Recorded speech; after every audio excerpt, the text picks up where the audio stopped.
How are we doing, everyone? Hope you're well. Mr. Boulder here, and I'm back today with a video that was inspired by a comment I received on my Black Sabbath album ranking video. One of the comments I received a while back said that Black Sabbath's Heaven and Hell, Dio's Holy Diver, and Rainbow's Rising are considered to be the Holy Trinity of Ronnie James Dio. Now, I wasn't actually familiar with this myself, but I thought there's a video. I could rank those three albums from my least favourite to my favourite. So obviously three absolutely fantastic albums here, so there are no bad albums. Three absolute classics that should be in everyone's collection as far as I'm concerned. So we're going to be ranking the Ronnie James Dio Holy Trinity today. So coming in at third place is the excellent Holy Diver from Dio from 1983, of course. Ronnie's first solo album, and it's absolutely phenomenal. There are, though, however, a couple of tracks on this one that don't grab as much as the others, so that's why this one comes in at third place. But Holy Diver, like the other two albums I'm going to talk about, an album that needs absolutely no introduction. Absolutely fantastic. Viv Campbell on the guitar, Jimmy Bain on the bass, and Vinny Appice on the drums. An absolutely outstanding debut album. Brilliant tunes on this. Kicks off with Stand Up and Shout, was just a fantastic tune. Love that intro riff from Vivian Campbell. Holy Diver, the title track, quite overplayed, but still a great tune, no doubt about it. Gypsy, decent tune. Caught in the Middle is my favourite song on this album. I just think it's fantastic. Great chorus, Ronnie sounding amazing. Don't Talk to Strangers is another great track. Side B, Straight Through the Heart, great tune. Love that drum intro, really, really good stuff. Invisible, a little bit on the weak side for me, but still a decent tune. Rainbow in the Dark, never been a huge fan of the keyboards in that, but when you listen to the song in the context of the album, it doesn't really bother me too much. Ends with Shame on the Night, which is not my favourite song on this album, but that is the reason that Dio's Holy Diver comes in third place on this list. Mostly absolutely excellent stuff, but just a couple of tracks that don't grab me quite as much as the others. But Dio's Holy Diver in the Holy Trinity of Ronnie James Dio for me comes in at third place. So, yep, still an excellent album, no doubt about it. Just happens to be my least favourite of these three. Number two in this list, and it's Black Sabbath's Heaven and Hell, an absolutely amazing album from 1980. This is, of course, the first album to feature Ronnie on vocals after Ozzy was thrown out of the band. It's an absolutely fantastic album. I first heard this back in about 1998. I remember picking it up on CD. And just fantastic stuff. An absolutely amazing album. We still have Bill Ward, Tony Iommi, and Geezer Butler here, of course. Just fantastic stuff. I mean, it kicks off with Neon Nights. I love the way everything just comes in straight away. All guns blazing. No messing about. Massive song. Great vocals, of course, from Ronnie. I love the chorus in that tune. Children of the Sea is a song that when I think about the record, I think I'm not too fussed by that one. But then, once again, when you listen to the song in the context of the album, I actually enjoy it more than I think I'm going to. Some nice acoustic guitar work on that from Tony Iommi. Lady Evil is track 3, and it's my favourite song on the album, I think. Comes in with the bass and drums from Geezer and Bill Ward. Before Tony's riffs come in, I love the riffs in this tune. Really, really good. Great chorus, fantastic chorus. Really like Tony Iommi's guitar solo as well. Great tune. Side A closes with Heaven and Hell, the title track. Again, it's a little bit overplayed. It's played a lot on rock radio here in the UK. And another of those songs that when I look at the track list and the thing, I'm not too fussed by that because it's overplayed. But once again, when you listen to the song in the context of the record, I enjoy it a hell of a lot more.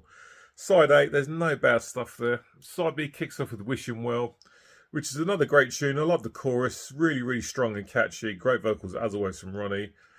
I've actually got Die Young, which for me is a little bit weak compared to everything else on the show here, but I still like it. It's just not as strong as some of the others on this album, but still a decent tune. Then we've got Walk Away, which is probably my second favourite on the album. Tony's riffs that kick off the the song, absolutely fantastic. Ronnie again sounding great on the vocals. Chorus is absolutely huge. I love the guitar solo. Excellent tune.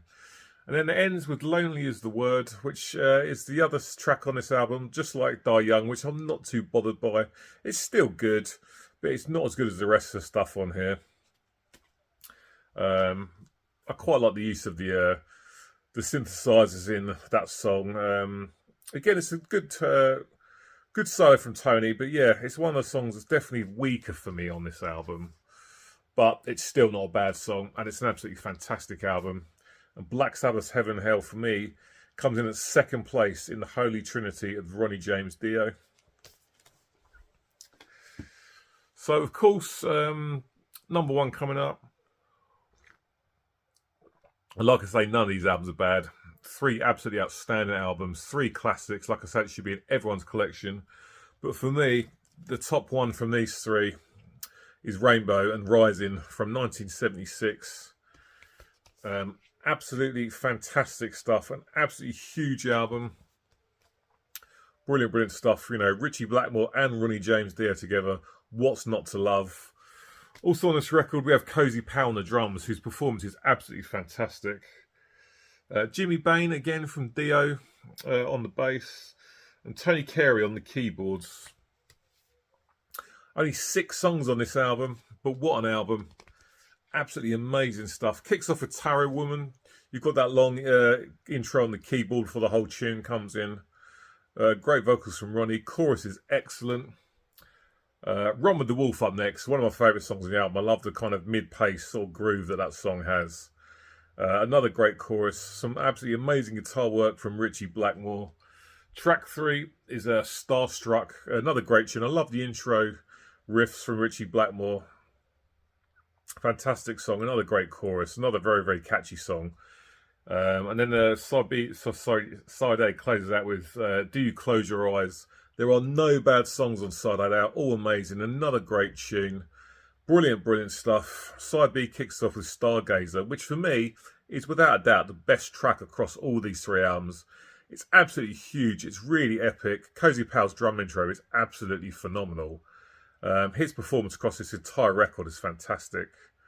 I love the verses. The vocal patterns in the verses are really good. And just amazing guitar work from Richie Blackmore again. It's just an absolutely huge song. One of my favourite classic rock songs, no doubt about it. It's definitely up there. Just an absolutely huge song. Really epic. Great guitar work. The drums from Cozy Powell, fantastic. Of course, great vocals from Ronnie. Absolutely huge song. I really, really love that. And then the other song on side B is A Light in the Black. Another great track with some more brilliant vocals. Cozy's drums again are great. And a brilliant way to end a brilliant album. The other 2 albums, Holy Diver and Heaven and Hell, I can sort of pick fault in a couple of tunes which don't grab you as much as others. Not the case here, and that's why Rising from Rainbow comes in at number 1 for me in the Holy Trinity of Ronnie James Dio albums. Absolutely fantastic. I mean, when you pair together Ronnie alongside Richie Blackmore, you know, a phenomenal guitar player, no doubt about it. He's one of the best, and he always will be. It was always going to be a winning combination. And then Cozy Powell on the drums as well. Just fantastic. His performance on this record is brilliant.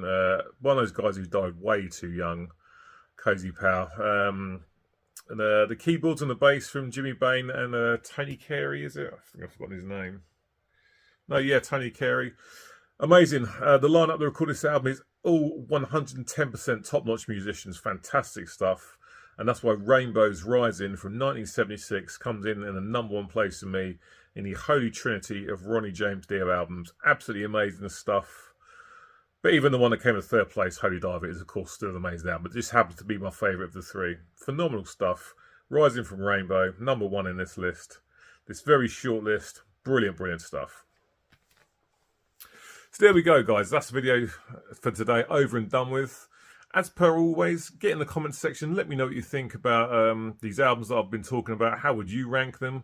Feel free to drop your ranking in the comments section. Always good chatting with you guys. I should be back with you next week, as always. So until then, take care and look after yourselves, and I'll see you later. Cheers. Bye.